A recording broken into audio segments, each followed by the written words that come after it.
to trickle in before I start giving the presentation. I'm Koi Patra, by the way. I work in the office assessment at the Ohio Department of Education. I will be one of the people, along with Kurt, who will be giving the presentation today.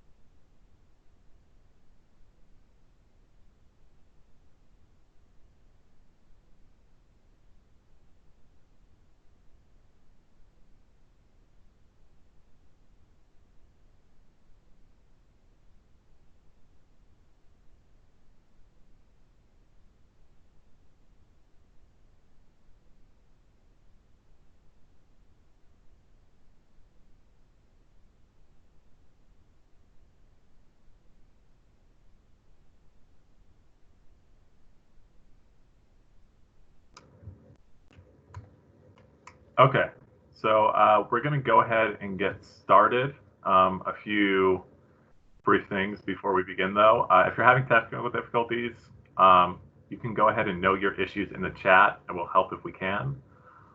Likewise, if you have any questions about the presentation, please add those to the chat as well. I will not be able to see them because I am running off one screen, and I cannot concurrently give the presentation and look at the questions. So some of those may have to wait until the end, but I will do my best to make sure that if there is an answer that I have, that I will provide it to you before the session ends. So welcome to Interpreting Item Analysis Data, parentheses, from ORS. I'm going to introduce myself again briefly. My name is Koi Patra. I am an education program specialist working in the Office of Assessment. I am an assessment development lead for grades 3 through 6 ELA and the science OSTs. And then Kurt, you can go ahead and introduce yourself. Good afternoon. I'm Kurt Taube. I'm also in the Office of Assessment. I'm in the operations office, and I work in the data and technical area, which means I get to spend a lot of time playing with numbers, and I'm sure you guys like that too. I spend, in addition to the OSTs, I spend most of my time on the alternate assessments and on the OELPA and the OELPS, our tests for English language learners, either screening to an English language program or demonstrating that they are proficient in English and can exit the program. So I will be back later with some of the slides. Okay, so if you attended the earlier session put on by Kurt and myself, developing items for assessments using Ohio's state test model, then a lot of the early presentation is going to be familiar for you. I think the most important thing you can do when talking about standardized, summative, so-called stakes testing is give the necessary and appropriate context for understanding the data. Especially with item analysis, it's perhaps more important than ever. So with that in mind, we've kind of established 3 learning goals. And the first one is, like I said, to understand the context in which standardized test data exists. And then secondly, we need to be able to identify the constraints that govern how item analysis data can be interpreted. Because although the data can be and is a very powerful tool in the toolkit for not just an RDL, but anybody who really looks at it, it's also limited in some very important ways that we want to make clear. And third and finally, we're going to hopefully be able to analyze what role this data has in the larger systems of assessment, talking about local systems of assessment, and use that analysis to guide our interpretation and decision making. Okay, so and before we jump directly into analyzing the data itself or setting the data up to be analyzed, just briefly, very quickly, I wanted to sort of relate the parable of the blind man and the elephant to set the stage, which some of you may be familiar with. It supposedly originated from ancient India many thousands of years ago. And it is this, for those of you who have not heard it. A group of three blind men are enjoying lunch together when they are startled by sort of a loud trumpeting noise in the distance. Being very data-minded, they seek to investigate the source of the strange sound, and they go one by one to explore the animal from which the sound came. The first man, upon feeling the elephant's tail, concludes that a long, thin, snake-like creature has made the noise. The second man, upon feeling the elephant's feet, states very confidently that the noise, in fact, was made by a small, squat creature with a rough protective hide. And the third blind man, on feeling the tusk, determines that the first man was closest to the truth, but still quite mistaken. The creature is a long and snake-like, he says, but it's also, like our second friend suggested, squat and tough with a protective hide. So thus satisfied that they've reached an accurate conclusion, they all return to their lunch. And so I've told you this story because I want to make it clear that when you're looking at any one point of data, you can very easily fall into the trap of making assumptions that are not borne out by reality. With educational data, this is especially true because frequently, as is the case with the item analysis data we're going to be looking at, the constructs that we're measuring have no physical manifestation, really. When you're buying a new pair of shoes, like, you can measure your feet. You know what size you need. You can take that measurement to almost any shoe store in the country, and they will be able to help you. You can't really take a measuring stick to ability or to understanding of Ohio's learning standards. There is no yardstick for that. You have to build your own. And the instrument we built to sort of measure this underlying abstract construct that is understanding of Ohio's learning standards is the Ohio's State Test System, or the OSTs. And the points awarded on those systems act very much like an incremental measurement of student understanding, like you would expect to be the notches or the lines in a measuring tape. The higher number of points, the greater the understanding. But how do we know what we're measuring, and how do we know that we're measuring it accurately? And that really is a question of test validity. Does our test measure what it purports to measure? Are our interpretations of those measurements valid? Like, some of you might be familiar with test validity and test reliability, which Kurt will talk about very shortly. But in addition to what's commonly understood to be validity, which is that the test is measuring what it's supposed to be measuring, there's also interpretive validity, which is our interpretation, is it aligning with theory and with practice? So now I'm going to hand the presentation over to Kurt, and he's going to walk us through what we mean in educational measurement when we talk about things like validity and reliability. Go ahead, Kurt. All right. I'm going to start out by saying it's helpful to think of reliability as a necessary precondition for validity. Reliability, as I mentioned in the previous session, is the ability of a test to measure consistently. And validity is basically whether a test measures what we say it does. Measurement of validity need not be a quantitative process. It can be as straightforward as making sure experts agree that every item matches the standard it was written to assess, and that the collection of items matches the test blueprint. But reliability is necessarily quantitative. And if reliability is poor, meaning that it does not measure consistently, it's really difficult to see how a test like that can be a valid measure of anything. If I had a thermometer that gave different readings when the actual temperature didn't change, I would not have a good measurement device. Next slide, please. As far as fairness goes, ODE has built fairness into the item development process in two primary ways. The first is the ongoing effort to include members of various demographic groups on our content and fairness committees. We want to make sure different perspectives are represented. Fairness committees are specifically charged to look for issues that may disadvantage certain groups. such as context that would be more familiar to certain groups of students than others, or language that was more complex than it needs to be for the purpose of the item. Fairness committees also watch for sensitivity and stereotyping in the items. The second factor is differential item functioning, or DIF, and I talked about that in the last presentation. But just briefly going over that for the benefit of those who weren't there, DIF is a statistical measure of possible item bias.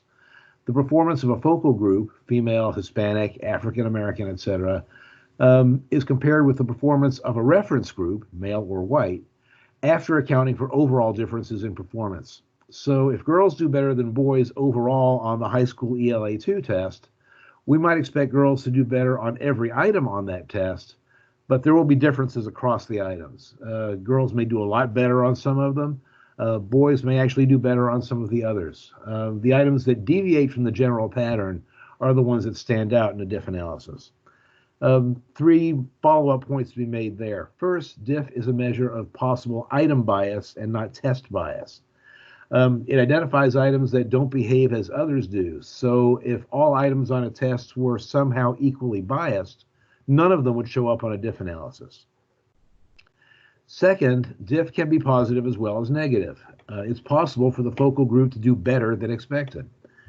And third, it is usually difficult to identify the reason for DIF when it's identified. Items that show DIF are reviewed during item data review, and there's usually no apparent reason for it. At that point, it becomes a matter of policy as to what to do with items that show DIF and have been reviewed, but there's no good reason for it. One place I worked in a past life before coming to ODE was the Association of Social Work Boards, the organization that state social work boards work with, and among other things, provides the licensing exams in that field. Social work, as you probably know, is a very social justice oriented field, to the point that if an item shows statistical DIF, that alone is enough to get the item knocked out of the bag. No review necessary. I have not heard of another organization that does this, but that's the way they deal with it. What we do, we look at the items in data review that come up with DIF. But if we can't come up with a good reason for it, the item generally stays. Remember, these items have already been reviewed by the Fairness Committee, so we have no reason to think that the items should be biased in any way anyway. DIF is kind of a ghostly concept. Usually, even when it comes up, we usually can't figure out why. And I'll turn it back over. Okay, thank you. For any of you who were at the previous presentations that Kurt and I gave on the 2-year-long process that is undertaken when developing items for the Ohio State test, you will understand that everything we do during that long process is an effort to make sure that we are putting out valid items. Test validity is the priority, and everything we look at statistically is reinforcing that. But like I said, it's a challenge, and you will see that later coming up when I talk about the limits of interpretation, exactly how we need to be careful with our analyses. Okay, so next slide. Very briefly, as I did in the previous presentation, I just want to touch on the types of assessments to give context for the items that we will be looking at in the ORS item analysis. And I talk about these in terms of distance from instruction. Formative assessment is the closest to instruction that we have as a form of assessment. It's timely. Formative assessment happens concurrently with instruction. An example I gave in the previous presentation was a question posed aloud to the classroom during instruction or posed to individual students. It's timely. It happens right there. It's also instructional. It's used to guide student learning. And it's collaborative. It's an effort between the teacher and the student. And they are frequently one of the only forms of assessment where students have any kind of direct creative input on how they're being assessed. Think about the example I gave previously. The other presentation was reflection journals. That is a form of assessment where students write down what they are learning in journals and hopefully carry forward the lessons that they're learning to become better learners in the future. And they serve no formal evaluation purpose. Unlike the ORS, OST data we will be looking at shortly, formative assessments, they're not graded. They don't have an evaluation, a formal evaluation purpose. The assessment that I'd like to talk about briefly are interim assessments. These are less frequent, given at the end of the day, rarely, sometimes given at the end of the week, and sometimes at the end of the month. They are teacher-driven in the form of quizzes, sometimes still homework, and other graded assessments. They also have a formal evaluation purpose, unlike formative assessments. They are graded. And finally, summative assessments, of which the OST is one. These take the form of end of chapter, end of school year, end of learning module, summative assessment. These are cumulative, like I just suggested. They take everything that the student has learned over the course of the instructional period, and that is the subject matter that is contained within the assessment. They are infrequently administered, which does not mean irregularly administered, just that they are not administered in as much as other forms of assessment. And they provide a certification of student learning, just like the OSTs do. So with that in mind, we are now going to be looking at the state test data, which is accessed online through the online reporting system, or the ORS. And it depends, whether you have access to this, depends on the role assigned to you in the Test Information Distribution Engine, or TIDE. And access to ORS is granted by district test coordinators. So if you do not have access, or you do need access, you need to reach out to them. And the overview that we're going to be giving today during the presentation is intended to be brief. It's not intended to be a walkthrough of the online reporting system, because we will definitely not have time to do that. So if you do need additional assistance, you can refer to the online reporting system user guide and other support material that can be found on the testing portal, which I give you the link below. And for further assistance with state testing or any other questions that cannot be answered by your district test coordinator, you can send your questions to the Office of Assessment, which is at statetest@education.ohio.gov, and we will do our best to help you in any way that we can. Okay, so briefly here, what we have is the screen that you are presented to, the sort of landing page when we start to talk about item analysis overview. And before we do anything, the real jumping off point that I want to make sure that we do is not to review the data in here. Instead, what you want to do is go to the upper right-hand side, which on this screen you can see has a red square around it, and export the data to an Excel document or a spreadsheet so that it's more easy to manipulate. A lot of the power in our analysis is going to derive from cleaning and preparing the data in a way that's readily accessible to people who may not be as deep into data analysis as the RDLs are. So going back to the main landing page, we have two things that I wanted to point out that are, for our purposes, the only significant parts of this page. The first one is the content statements. These item numbers and content statements represent both the item number on the test and the content statement that that item is assessing. So here, for example, the top one, we have number 2, so the second item on the test. For example, the spring of 2018 for the grade 5 science test. And that is most of the cycles and patterns of motion between the Earth and Sun are predictable. So that is the content standard for that question number 2.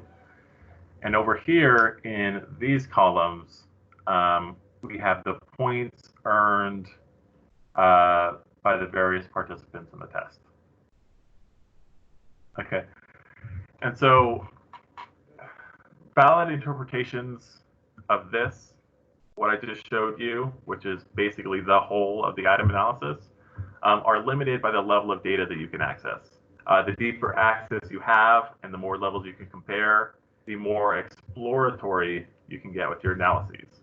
And by what I mean by deeper access and levels is, say, for example, if you have classroom level data and district level data and state level data, there is a lot that you can learn by comparing those different levels and where participants in the OST may be missing items of a certain standard at the classroom level that it's not being missed at the district level, or maybe they're being missed at the district level that they're not being missed at the state level. So it's useful to have those various levels of data to construct your analysis because you need to be able to compare them.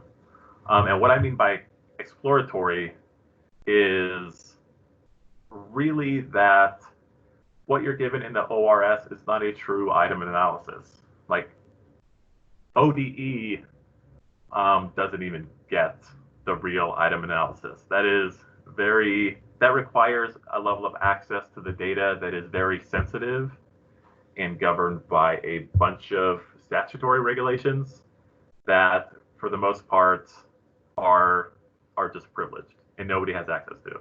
So when the academic field talks about item analysis, they are not talking about what we're doing in ORS.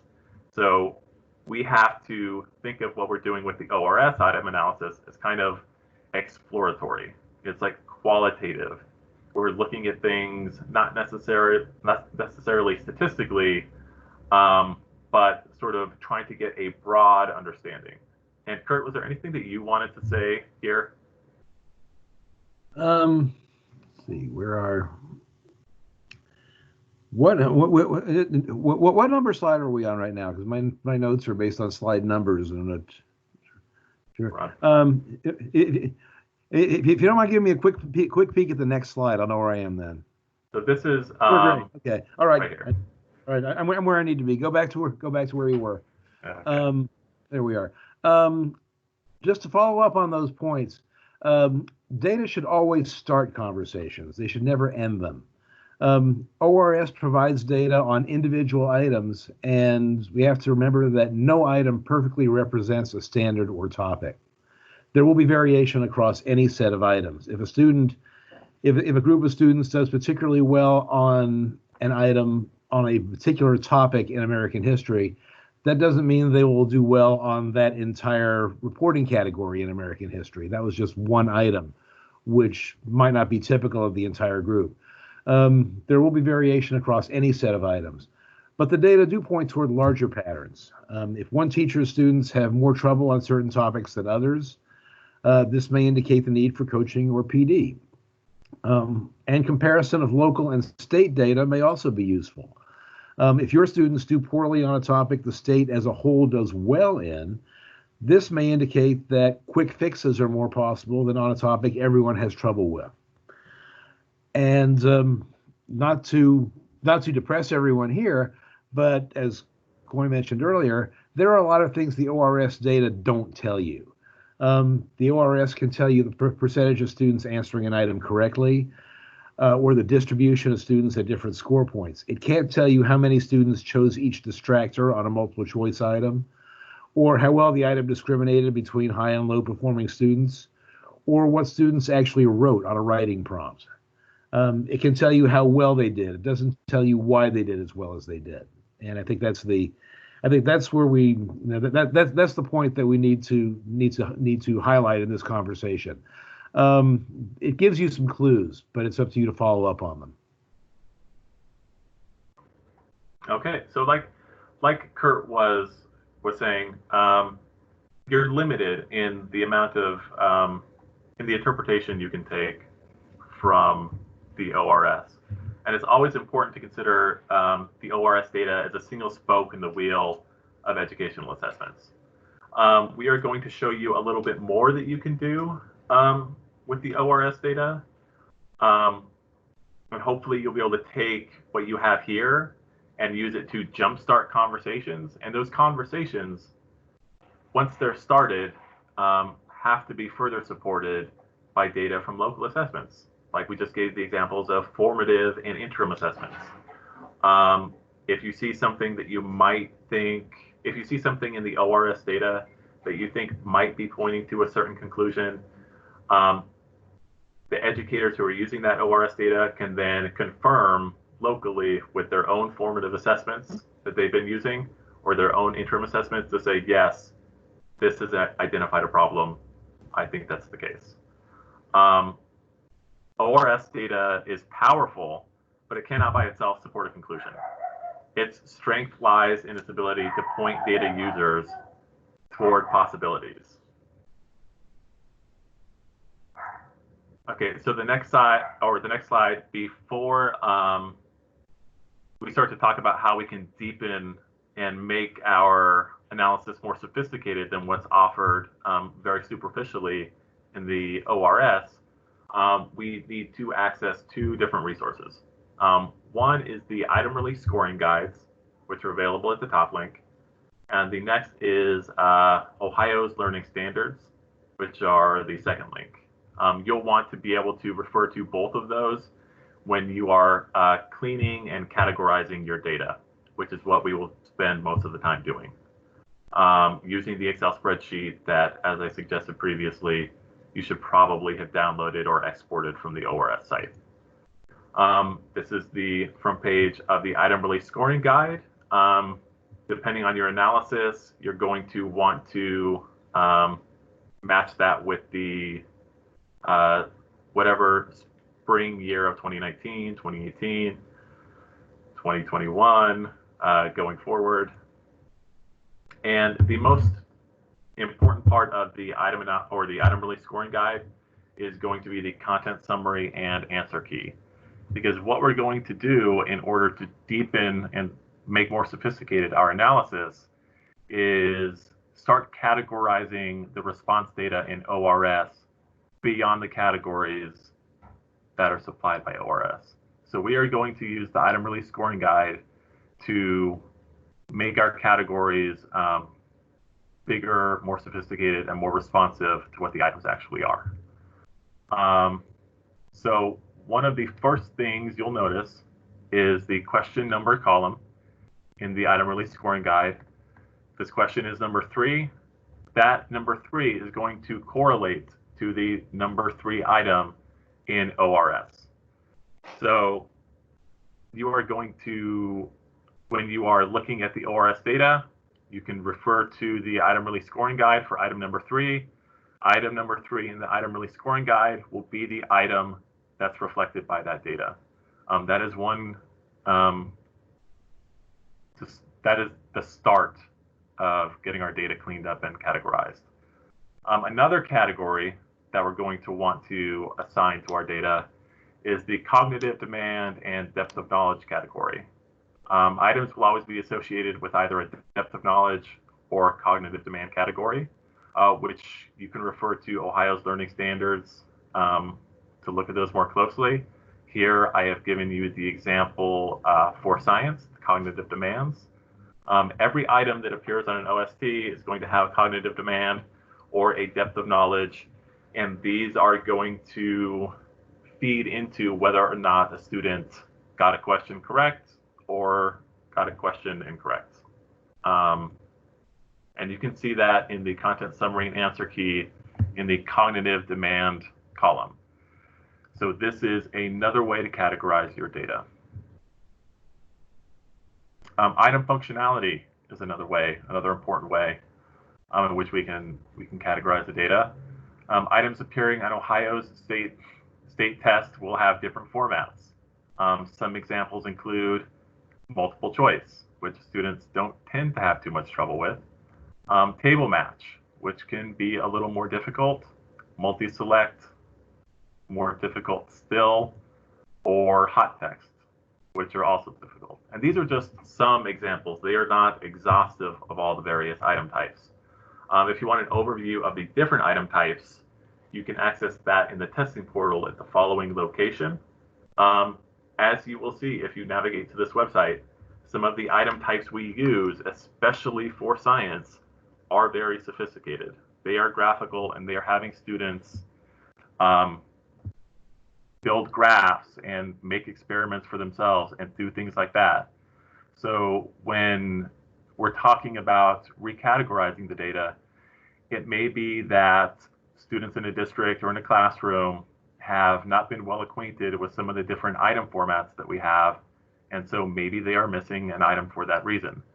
So if you see when you're categorizing your data by item type that students are having trouble with the graphical input item types, that may be a reason to start thinking, okay, do we need to sort of look at this and make sure that this isn't the reason my students are missing these questions.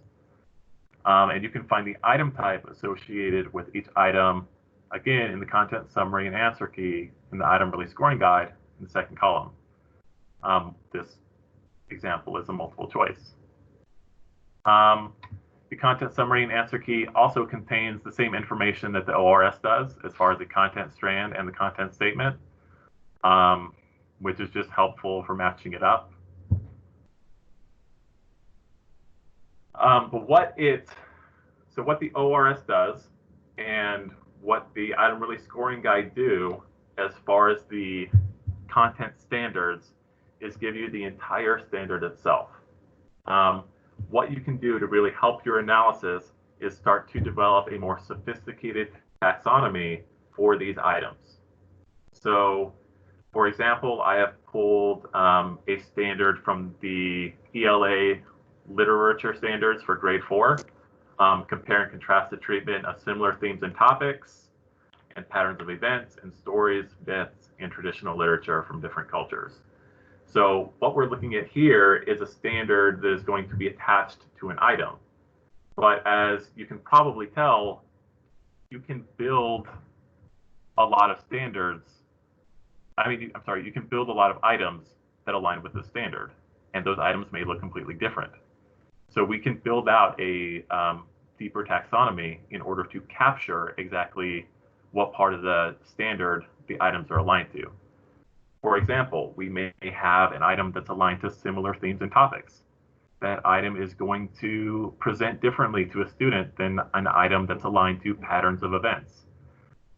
Students may have problems with patterns of events and have no problem with similar themes and topics.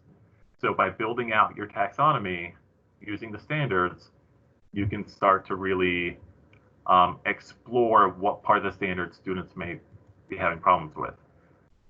Another example, and ELA is, just as a quick side note, one of the easiest things to do this with. If you were to look at the social studies or the science standards, some of those standards are broad, and you are going to have to either work very closely with your content experts, your educators, your teachers, to develop your own custom taxonomy, sort of identify what part of those broad standards are students having trouble with according to ORS. I'm using ELA right now because it's really easy to show you how you can start to recategorize this data in a more granular, nitty-gritty way. So for RI 0.4.3, an informational strand standard, grade 4 ELA again, you can see explain events, procedures, ideas, or concepts in a historical, scientific, or technical text, including what happened and why based on specific information in the text. Events, procedures, ideas, concepts. an item is probably going to hit one of these to the exclusion of others. The same with historical, scientific, or technical contexts. Like an item can have an event in a historical context or procedure in a scientific context. And although they're falling under the same standard, that doesn't mean that students who miss an item that's addressing historical events are going to necessarily have problems with standards that have scientific procedures in them. That's something that, so if you go to the ORS, you've categorized your data, you see that students are having problems with RI.4.3, you can't really tell on the face of it why that is, not just because of all of the issues Kurt and I discussed previously, but because you haven't made your taxonomy more sophisticated, which you can do with the released items. So I would encourage you to start building out that taxonomy. So that brings to a conclusion really what we wanted to say about interpreting item analysis and recontextualizing the data that you find in ORS to not only be more sophisticated, but more responsive and more granular so that you can start having these conversations. Like we said at the very beginning, a lot of this goes back to validity.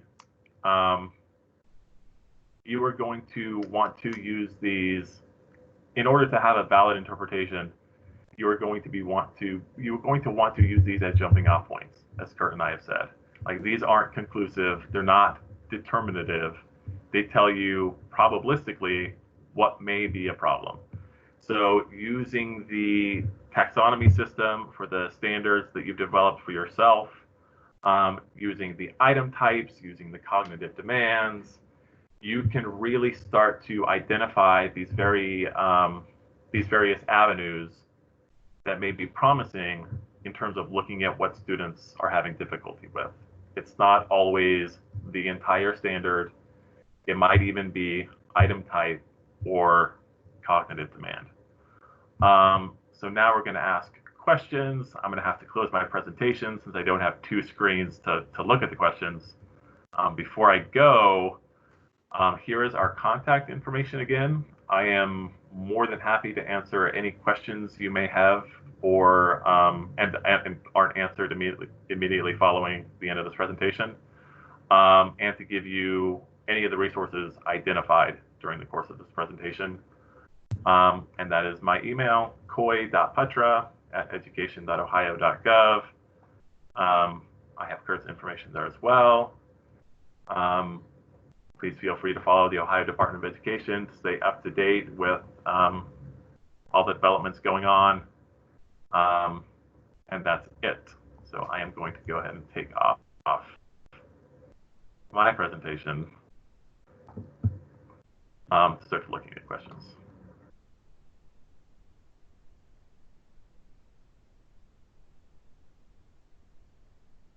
I'm going to be a little bit slow here as I'm trying to comb through the various questions that have been posted in the chat. So please bear with me a little bit. Yeah. Would it be possible to add a column in the export that lists the standard by code, for example, ps.m.1 or n.q.1?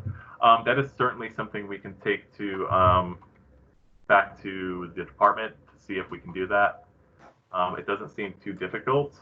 I don't know exactly who we would have to get in contact with, but I can bring that back and start poking around to see if that would be a possibility. The same goes with what format it's exportable to. Could we get an ability to export the whole building's data set as opposed to each subject individually? That is a good question. That is something, again, I will have to take back and see if I can get any responses to that. I'm going to jump in and address Jacob's question about the ORS reports. The ORS reports include the data for all the items, not just the released ones. The problem, of course, is that you're going to be looking at data for an item that you can't read. All you know is the information about what standard it assesses and so forth, but you don't see the item itself. As far as the principles or criteria that dictate the selections of items for release, I'm unaware of whether there are any hard and fast rules there, although obviously if there are plans to reuse that item in the immediate future, that's probably not going to be one that gets released.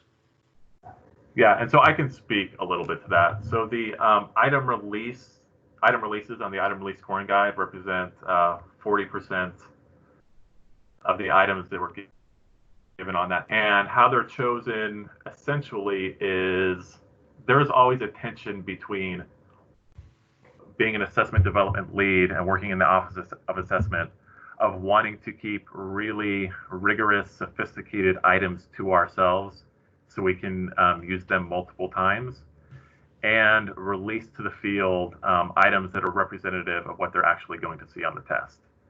So there aren't any hard and fast rules. It's more of a qualitative, subjective decision that is made on the part of the Office of Assessment in order to make sure that the field is getting items that are representative of what students are seeing, whether that's representative along the lines of content or representative in terms of the item functionality.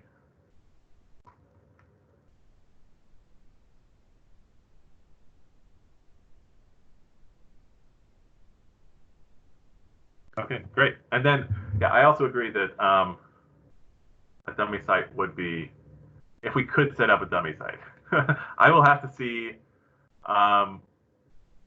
if we can do that. The Office of Assessment, that's what we use. We have to use a site filled with dummy data because we do not have the, we are not privileged enough to be able to look at sensitive student information.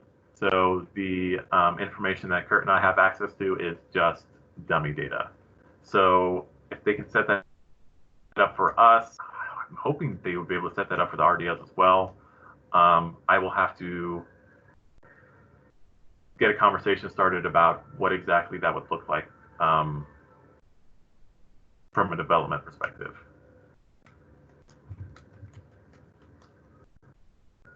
Sure. Were there any other questions that anybody else had?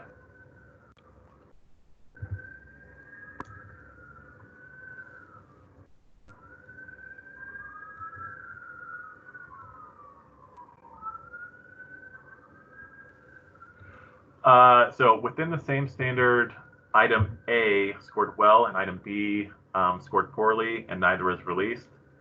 What does that tell me? That is, again, something that you can, that is where the interpretation gets pretty limited. That is going to tell you that it might not be standard related, might not be.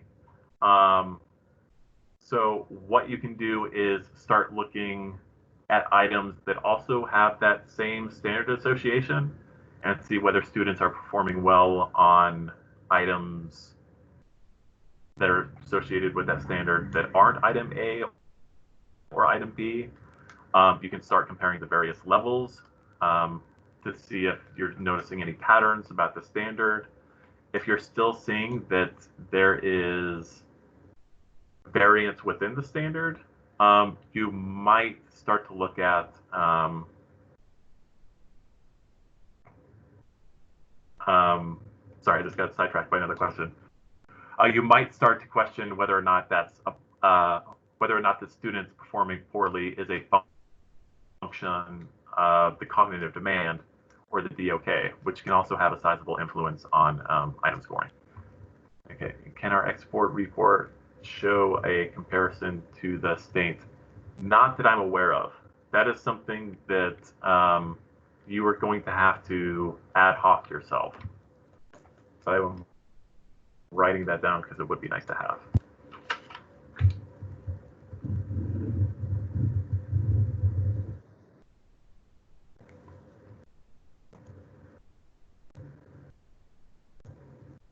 Okay, and are there any other questions?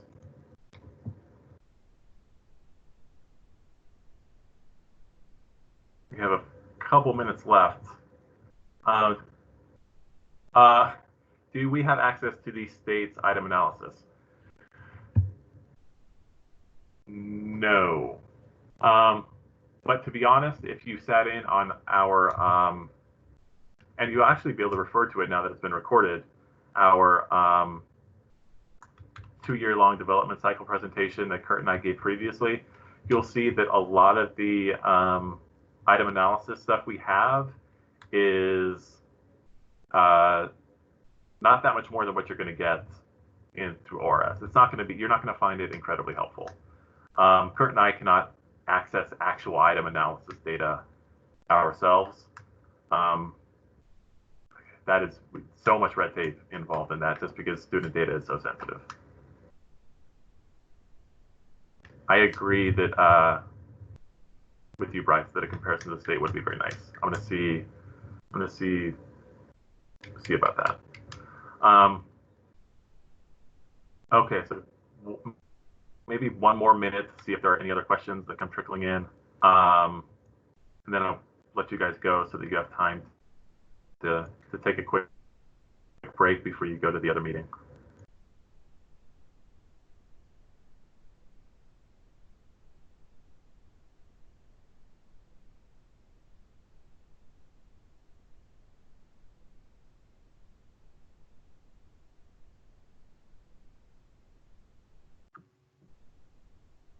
Okay, so it looks like there aren't any more questions.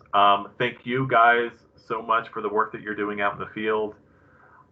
It is great to have people who can really talk about the data because it is very important and it can be overwhelming for people who aren't used to it. So thank you for taking the time to come. I hope you enjoy the rest of your day. So thanks again.